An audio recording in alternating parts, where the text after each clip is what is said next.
Hello and welcome back to this week's edition of KPSN.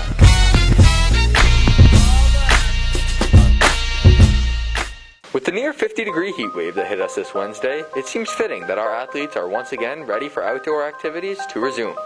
Our Warrior football team is ready for battle as they prepare for their first competition since last November. Instead of Friday Night Lights, it might be Frozen Fridays for the time being. After graduating about 20 seniors from the 2019-2020 team, there will be plenty of juniors and sophomores looking to step up alongside their seniors. Our Warriors will most likely be one of the youngest teams in the Hockomock this season, but that changes nothing as far as expectations. They are laser focused on Week 1 versus Taunton, scheduled for March 12th, and they are looking forward to taking the season 1 week at a time. The team will be on their home field today for their first scrimmage against Stoughton at 4:30. Fans will have to resist the urge to come watch the team, as only issued ticket holders will be allowed to watch them this season. KPSN will be live streaming the games on our KPSN Facebook page, including today's matchup. We talked to starting quarterback Charlie Grant and junior tight end Drew Danton about the team's readiness for the season. We've been waiting a long time for this. We've also been preparing a long time. We're all wicked excited to get back. We can all feel the energy, and it's getting closer and closer. We're all fired up. We only have 2 short weeks to prepare for our first game, plus a scrimmage. But you can definitely tell the toll it has on this team. But I know this team's good through adversity, so we should be fine. I think we're looking pretty good. We got some young sophomores coming up and filling roles of seniors that we lost last year. We have a lot of juniors. We have a strong junior class, all stepping up this year, coming up from the JV squad. And we had a couple seniors show up this year and looking really good. We got some good size, some good speed, some good talent, and I think we're looking great going into the first week. How are you feeling about all the work the coaches are putting in? Well, I speak for the team. We appreciate it more than they know. They put their lives into this. It's so much time watching film, game planning, writing up plays, writing up scout. It's you don't really realize how much time they put in until you actually have that job. So we appreciate it more than they know, and it means a lot to us as players. In the month of February, our Warriors wrapped up their winter seasons. To honor their accomplishments, we would like to recognize our February Warriors of the Month.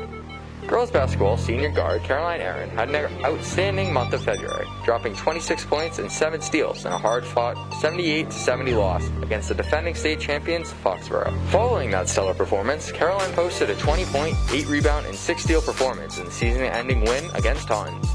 Coach Dan Nagel describes her as one of the best system players that KP has had in recent years. She will be greatly missed next year, and this honor to end her career is well deserved. I was really surprised. I didn't really think that I was going to get it, and I didn't really know at all about it, but I saw it when I was coming home from school, and I saw it in my yard, and I was really surprised and happy, and my family was really happy, so I was really proud of the way that our team stepped up with all the changes this year. I think it was really hard to step up within that, but I think that we did really well, and everyone was really supportive of everyone on the team.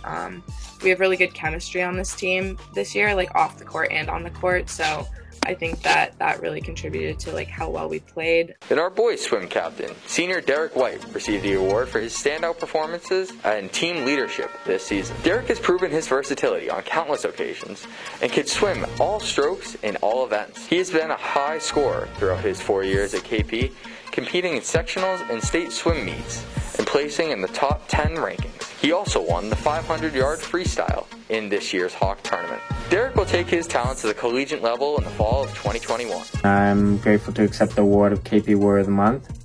The season has gone great. We've had amazing mindsets and open positivity. I'm going to really miss the team and everyone who helped me learn and grow and who I've become friends with over the years. We've all done amazing, and it's been really fun with you guys, so thank you. We congratulate and appreciate you both for your hard work on behalf of Warrior Athletics, and we wish you the best of luck in the future. Piloted by experienced senior leadership and coaching, our KP track and field team looks forward to lacing up their spikes and returning to some sense of normalcy on the track. The MIAA recently put many substantial modifications into place that the team will have to overcome. With the closing of the Reggie Lewis Center, where competitive meets were once held, our KP runners and throwers will be forced to bear the outdoor elements as they practice and compete this season. Furthermore, limitations on the number of people present requires the usage of virtual meets where KP athletes will be required to race against fellow teammates instead of opposing competitors. Despite these challenges, the team has displayed a fierce drive to push forward and make the best of the modified season. When I don't run against opponents, my times usually don't reflect on me very well. So I think just having better times when not racing your opponents is going to affect me, make me run slower a bit. I believe the hardest challenge that we're going to have to overcome will be not racing other opponents. I think that I thrive really well off of being able to set goals for myself, push myself against other people, position myself well with other people. And if we don't have opposing teams racing against us, I don't think that'll be the case. I won't really have anyone next to me that I can push off of, and I'm going to have to eventually take it into my own hands and try to run the times that I want. I want to see improvement for myself so I can develop confidence going into spring season, because I have higher optimism what that season will be like. So I just want to develop confidence and get faster and just work myself up. I think the mask could affect that a lot because it's sort of like simulating running at altitude, which is very challenging if you've ever tried. The people that we have had practicing have put in really good work. I've seen a lot of potential from the young kids, like the incoming freshmen and some of the sophomores that it's either their first or second year doing it. Goal for me would probably be to beat my PR in the 600 and to beat a certain someone on the team. I'll name nameless for now. I'm going to name it after I beat him, which should be soon. I'm really looking for the team to do well, people to get plenty of PRs. I mean, despite the circumstances we have to run through, I think our team will be well prepared for when we have our first meet. I mean, obviously it's not ideal, but I mean, we're lucky to even have a season to start with. The varsity girls volleyball team begins their season shortly, and the team is excited to get after it after coming off such a strong season last fall. Senior captains Emma Brooks, Nicole Coughlin, and Lily Carlo look to lead their warriors through the challenges and know that they must work extra hard after such a long time away from the game. The team's great chemistry and intensity have prepared them for the season with a strong defense and a quick offensive attack. The girls have just a few days of practice time to prepare for their game on Thursday at Mansfield. As we look forward to the rest of this year's athletics, it is a perfect time to reflect on how much this year has helped our community grow. Of course, it is not the athletic season or school year we were hoping for, but rather than think back to what should have been or could have been, we must embrace all the opportunities that we can get as we dive into our Fall 2 and Spring Sports seasons. We admire the courage and dedication of our athletes, coaches, and parents for their consistent support and encouragement. With stories about people going above and beyond, such as Coach Danielson stepping up in the last minute to lead the boys varsity basketball team, the touching ending of an era for the boys hockey team, and the impressive rise of our ski team, we look back with a true sense of pride. We have learned that we should play every game like it's our last and face adversity with courage and determination. But perhaps most of all, our personal connections with one another and the support from our KP community have proven the best way to get through these times is together. I definitely think this year and this season has taught me that we are capable of overcoming any obstacle, especially a world pandemic. I think that the sports just really handled being during a pandemic with such grace. A few weeks ago, the KP swim team competed at Hawks, and out of the 12 teams, the girls placed 3rd and the boys placed 8th. I was really proud of everyone that day. We all cheered everyone on, and it was a lot of fun just to have one last big meet with the whole team. And I was really proud of everyone just during the entire season, and everyone had their hopes up, and no one was really complaining, and we still had a lot of fun, and we were happy that we all got to do it this year. I am extremely grateful to have been able to play my senior year and achieve, we made it all the way to the finals and playoffs. That's pretty impressive. Definitely wasn't all we anticipated, but I think we made the most of it, doing everything we could. We started off with a little bit of a rough patch, but we ended up coming out second in the Hawk with a, again, 5-2-1 record. We ended up doing pretty good, came in 5th place.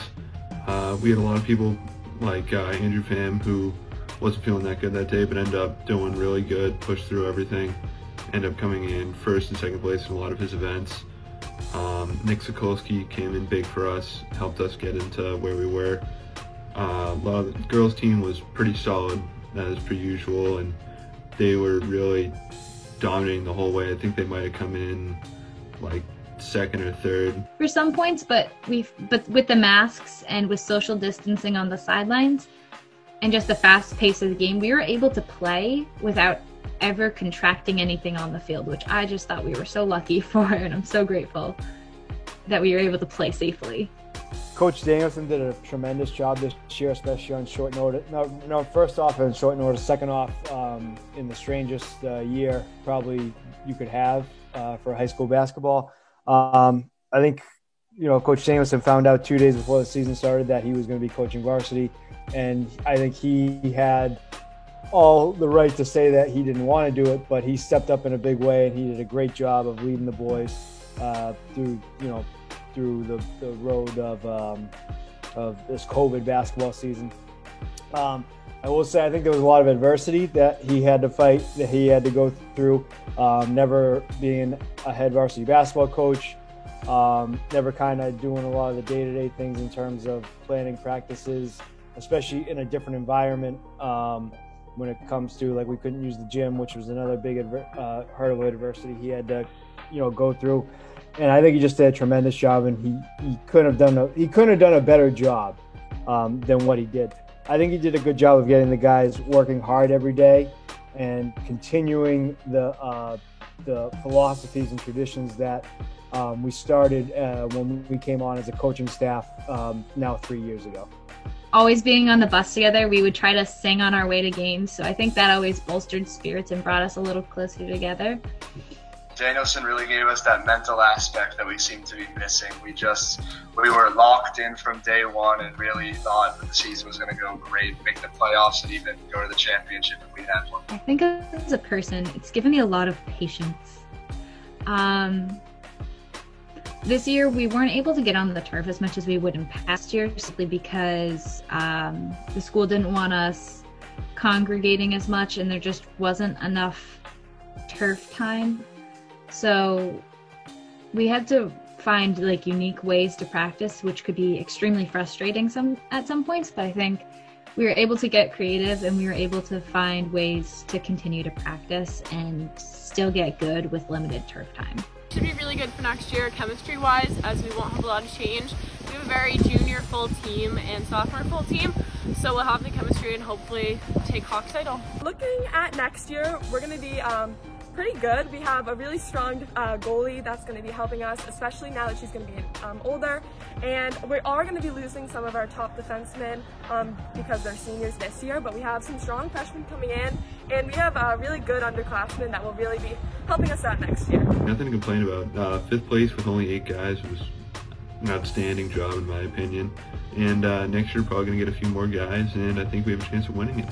My entire team, we never had any close contacts from any of the games we played, and I think that's just such an impressive thing to come away with during a pandemic.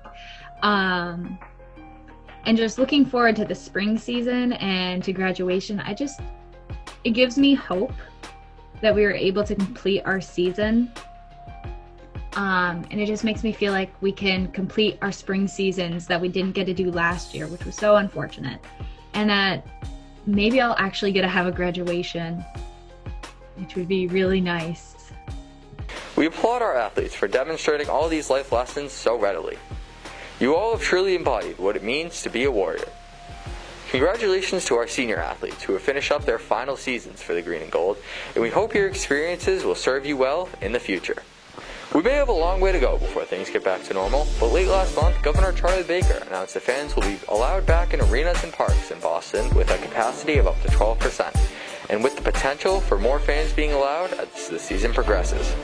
This is great news for the Celtics, who have been up and down in the standings and could definitely use some fan energy after their mid-season break. For the Bruins, they have been at the top of their game, sitting high up in their division.